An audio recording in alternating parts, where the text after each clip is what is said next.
Be me. Buy cheap-ass AK from pawn shop while drunk. Next day while sober decide to check over what I got. Find out it's Middle Eastern Khyber Pass era shit. Store it in safe for a few months. Feeling off and uneasy about my home and emotionally low. Get the balls to take the thing out to the range finally to help cheer myself up.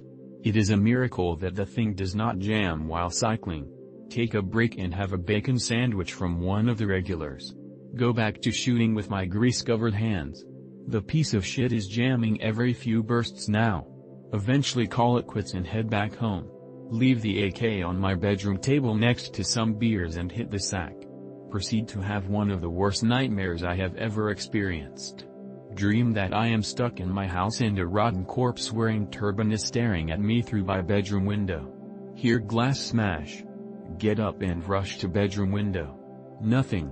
Notice a beer bottle fell off the table where the AK lay. Next few days start to hear weird shit around the house. Whispered murmurings and chants at specific times of the day. Sit on the couch and watch some games late one night. Signal is shit. Into my sixth kin when I catch something from the corner of my eye. A shadow-like figure staring through a window. Shit. Look to my holster to grab my 9mm before looking back and the shadow is gone. Start going room to room in case of home invasion. Nothing. Hear chanting. It's really fucking loud. Rush to gun safe. Why is it open? The AK is on the ground next to it with maroon-looking oil dripping out of the shitty-ass barrel. Flog the fucker to another pawn shop the next day. Things go back to normal. A similar situation happened to me. Be me. Waiting for a ride from a co-worker at my now ex-GF apartment complex. Just typing on my phone browsing/fit/ and not really paying attention to my surroundings. This was a low-income housing.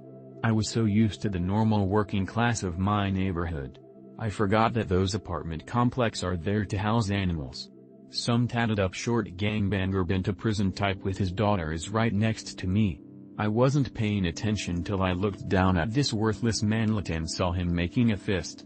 He asked me if I lived there and I said no, just staying with my GF for a few days. And that I am just waiting for a ride. I told him I will go wait for my ride across the street if that bothered him. Meanwhile I act like I am armed. I wasn't. Start backing away from striking range from him so I could get distance to use my tool. I think he thought I was too much trouble and left me alone. While I am still waiting around the same area. Could still see waste of taxpayer money and his daughter waiting for the school bus. 6.5 massive white dude starts coming out of his shithole apartment, start trying to start things. I could hear footstep behind me and I turn around to look. As anyone would in a hostile environment in case a threat was sneaking up to them. It was just a girl walking to the bus. Starts of accusing me of being a pedophile looking at little girls. Start backing away with the implication I armed. Keeping a distance and my hand on my shirt for a faster draw. Something clicks in his head that he might die today if he does this. He stays yelling at me on the same spot, not coming any closer. That would get him shot. My rides arrive and he says that's right, leave. I am trying to get to work, not have a duel. Leaving was my goal the whole time. However, since I pay taxes it's my street to wait for my ride, not theirs. Glad I never went back there after we broke up. Not quite a war story, but I have two very strange stories. Great-grandfather was part of the first crew to ever perform air-to-air refueling in the Korean War. He is back home on leave hanging out with my great-grandma. One of her friends shoved him into the swimming pool unannounced. He gets a little upset but it's no big deal. Flies back to Korea. On the flight back, his eardrum ruptures due to water being trapped in it during the flight. He is ordered not to go on the next mission. His crew was never heard from again after that flight. Assigned the following day to replace the guy who died in his stead. MFW, I wouldn't be here if not for that shove. Same great-grandpa would tell me stories about how he loved the Korean people and culture. He even managed to learn a bit of Korean while there with the help of the locals. He would often play with the children in Busan and give them extra food he had and tell them various stories. Me. Date Korean-American girl from my high school. Find out her grandfather was from North Korea but fled to Busan as a child refugee during the war. Tell her that my great-grandfather was an airman who was often stationed there. Huh, what a coincidence. Meet her grandfather later on at a family event. He asks my name, I respond with my first and last just in case he would recognize it. He actually does. Tells me that he decided to move to my hometown because he met a very kind American military man with my last name who talked about his home in America often. I tell him what I remember of my great-grandfather. He figures that he must have been the same man. He decided that when he moved to the US that he would make his way to my great-grandfather's hometown. TFW, my great-grandfather died only 3 years before I met her. Sadly her and I didn't stay together, but it's insane just how small of a world it is. Me. Olnare's going camping. Near a place called Devil's Heart. Largest hill within 300 miles. My dad always talked about hearing drums while camping there as a kid. Park truck near spot I plan to camp. Unpack all of my shit and set up camp. Grab Fallon webbing and set out to find a nice place to shoot. Break line of sight with my camp and truck. A few minutes later I start hearing ahee and drums. It's coming from the direction of my camp. Realize this and start running back to my camp. Get inside of camp and see several prairie niggers singing and dancing around my truck in headdresses. Quickly load my FAL and start shooting at them. All of the sudden they disappear and my truck bursts into flames. Rush to my pickup but it's too late, my fire extinguisher is inside and consumed by fire. Move all my gear away while trying not to cry over the loss of my camping truck. Call the rural fire department and tell them what's going on. I then call my dad and ask him to pick me up and bring a trailer. Nothing else happens that day. Tell the rural fire that the exhaust on my pickup set the grass on fire while I was away. Dad doesn't bother asking. BC has lived on the Reese his whole life. Get home, unhook the trailer and unload my shit and go to bed. I fucking hate the Reese brothers.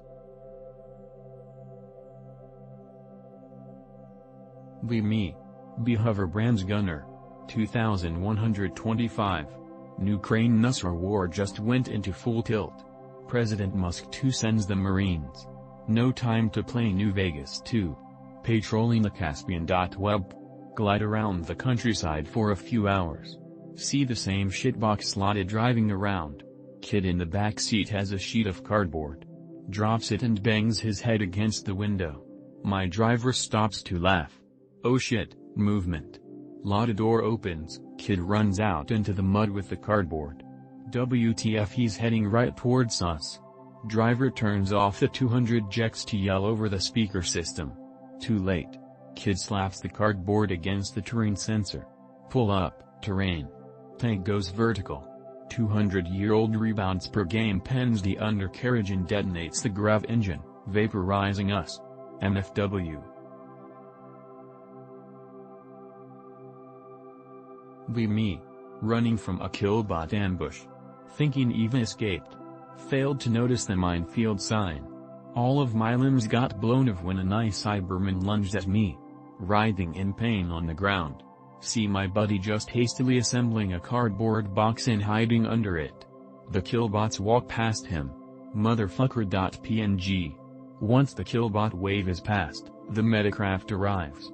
Thinking I'll be sent home, with some middle-class prosthetics replacing my limbs. Yay, Anon, you aren't going home yet. What? You see, Anon, you still have 3 years left in your contract, which means you still have to serve. How.jpg. Well, fortunately for you, you will serve the 3 remaining in your own issued mechanized assault craft. A few agonizing hours of surgery later, you are basically fused to the machine. You feel what the machine feels. You can control everything like you would your own body. This is your life now.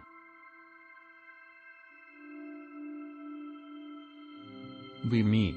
Go to family's ranch with brother, friend and friend's wife. Hanging out around campfire after dinner, enjoying some beers, a cigar, and the night air. Friend puts on his nods and walks off to go look at the hayfield in the lower valley. Comes back 10-ish minutes later. There's a big group of wild boars in the field. Kinda buzzed, but we both go load ours as quickly as possible. Race down the hill in a side-by-side. Park 100 meters away so we can sneak up. Managed to sneak up surprisingly close. 3,2,1 open fire. For some reason the pigs run into the barbed wire fence and then run across the road right in front of us. We just keep shooting them as they get stuck in the fence or run directly in front of us. Killed like 14 pigs plus others that got shot but managed to keep running. Even needed to reload to finish off some of the wounded ones. One of the most fun hunting experiences Eva had. Me.